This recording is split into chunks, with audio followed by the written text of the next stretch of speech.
सभी मित्रों को प्रातः का वंदन अभिनंदन। मैं रूपेश सर उपस्थित हूँ एक नई वीडियो के साथ में। आज का जो टॉपिक है वो है वाराणसी।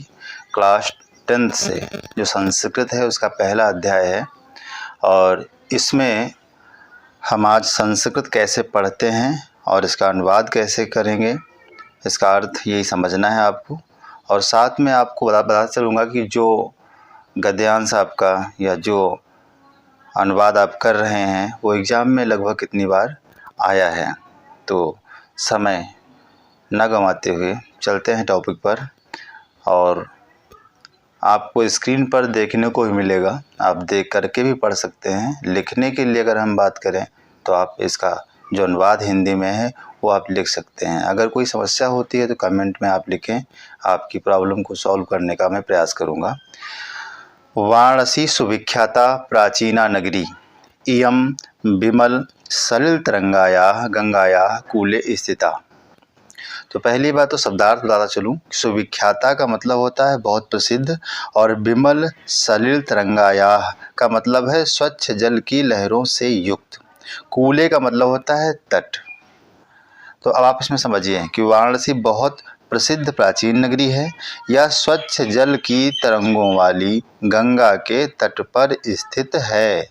स्थिता अस्यायाः घट्टानां वलयाकृतिः पंक्तिः धवलायां चंद्रिकायां बहुराजते।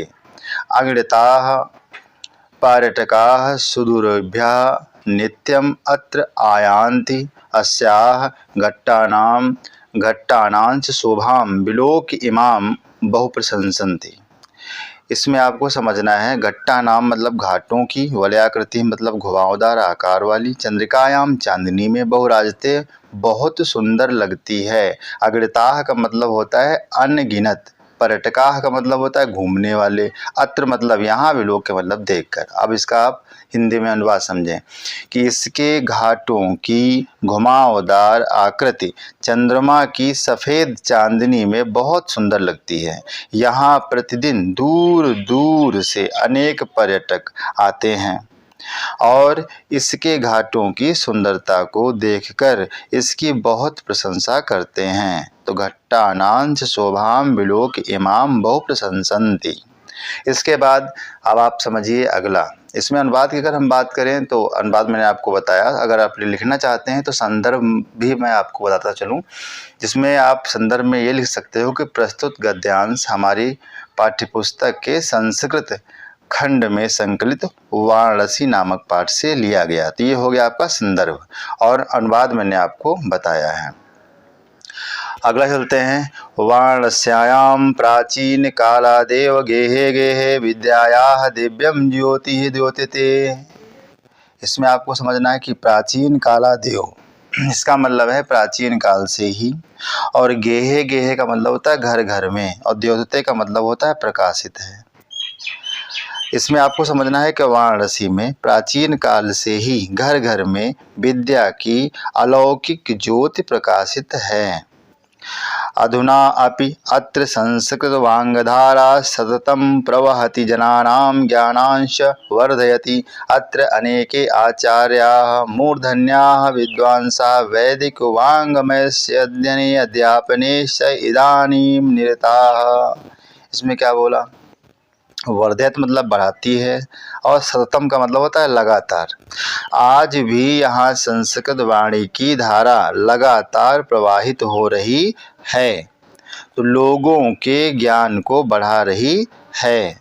यहाँ इस समय भी अनेक आचार्य, उच्च कोटि के विद्वान वैदिक साहित्य के अध्ययन और अध्यापन में लगे हुए हैं। न केवलं भारतीयाः अपितु वैदेशिकाः ग्रीवाणवाङ्मयाः अध्ययनाय अत्र आगच्छन्ति, निःशुल्कं च विद्यां गृह्णन्ति। अत्र हिंदू विश्वविद्यालयः, संस्कृत विश्वविद्यालयः, काशी विद्यापीठम् इत्येते त्रयः विश्वविद्यालयाः सन्ति। येषु नवीनानां प्राचीनांश ज्ञान विज्ञान विषयाणाम् अध्ययनं प्रचलति। विद्वांसा मतलब विद्वान, वैदिक वांग्मयस का मतलब वैदिक साहित्य के, इदानीम मतलब इस समय, निरता मतलब लगे हुए हैं, ग्रीवाण वांग्या मतलब होता है देववाणी के, और अध्ययनम प्रचलित मतलब होता है अध्ययन चलता रहता है। अब आगे समझिए कि भारतीय ही नहीं अपितु विदेशी भी यहाँ देववाणी संस्कृत के अध्ययन के लिए आते हैं और निशुल्क विद्या को प्राप्त करते हैं। यहाँ पर आगे आप समझिए कि हिंदू विश्वविद्यालय, संस्कृत विश्वविद्यालय, यहाँ हिंदू विश्वविद्यालय, संस्कृत विश्वविद्यालय तथा काशी विद्यापीठ, ये 3 विश्वविद्यालय हैं जिनमें ज्ञान विज्ञान के नए तथा पुराने विषयों का अध्ययन लगातार चलता रहता है। अगला आप देखिए, एषा नगरी भारतीय संस्कृतेः संस्कृत भाषायाश्च केंद्र स्थलम् अस्ति। इत एव संस्कृत वाङ्मयस्य संस्कृतेश्चालोकः सर्वत्र प्रशस्तः। मुगल युवराजः दाराशिकोह अत्रागत्य भारतीय दर्शन शास्त्राणाम् अध्ययनम् अकरोत्। स तेषां ज्ञानेन तथा प्रभावितः अभवत् यत् तेन उपनिषदाम् अनुवादः पारसी भाषायां कारितः।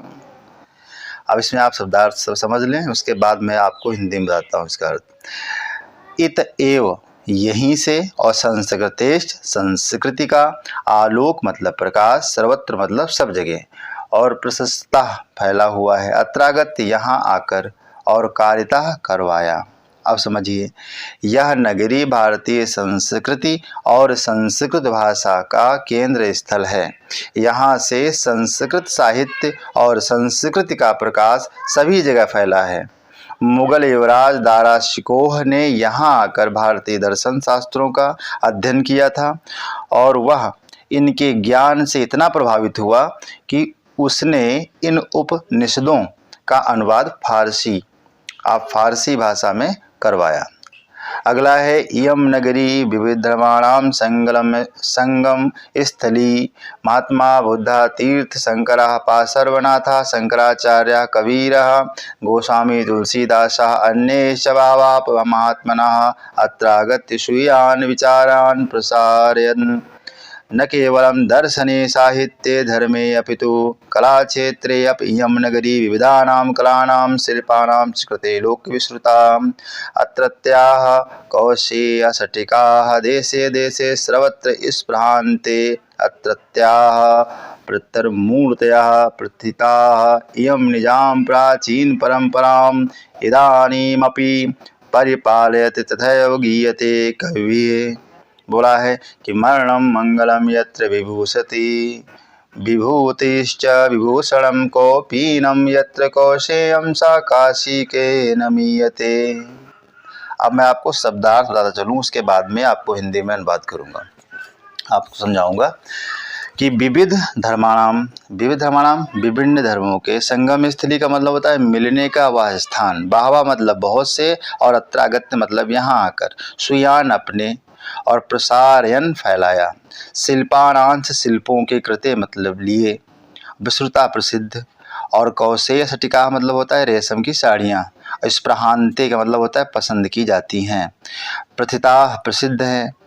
अब जो श्लोक नीचे है, मरणम मंगलम यत्र, इसके शब्द बता दूं तो मरण मंगलम का मतलब होता है कल्याणकारी, यत्र मतलब जहाँ, और विभूतश्च मतलब भस्म राख, और विभूषणम का मतलब होता है आभूषण है, कौपीनम लंगोटी, कौशेयम रेशमी वस्त्र, केन किसके द्वारा मीयते मतलब मापी जा सकती है। अब इसका अनुवाद आप समझिए।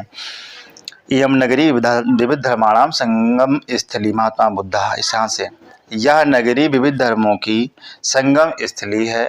महात्मा बुद्ध तीर्थकर पार्श्वनाथ शंकराचार्य कबीर गोस्वामी तुलसीदास और अन्य बहुत से महात्माओं ने यहाँ आकर अपने विचारों को फैलाया। केवल दर्शन और धर्म साहित्य के क्षेत्र में ही नहीं अपितु कला के क्षेत्र में भी यह नगरी तरह तरह की कलाओं और शिल्पों के लिए विश्व प्रसिद्ध है। यहाँ की रेशमी साड़ियाँ देश विदेश में पसंद की जाती हैं। यही यहाँ की पत्थर की जो मूर्तियाँ हैं वो प्रसिद्ध हैं। यह अपनी प्राचीन परंपरा का इस समय भी पालन कर रही है। इसलिए कवियों के द्वारा गाया भी गया है और कहा गया है कि जहाँ का मरना कल्याणकारी है, मरणम मंगलम यत्र विभूतिश्च विभूषणम। जहाँ का मरना कल्याणकारी है, जहाँ शरीर पर भस्म लगाना ही आभूषण है और लंगोट ही जहाँ रेशमी वस्त्र है, वह काशी किसके द्वारा मापी जा सकती है? अर्थात काशी अतुलनीय है, उसकी समानता किसी से नहीं की जा सकती।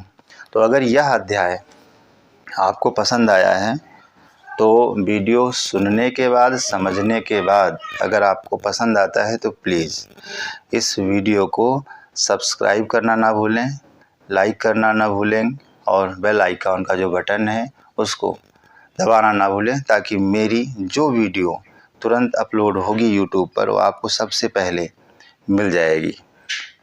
इन्हीं शब्दों के साथ वाणी को विराम देता हूँ। जय हिंद।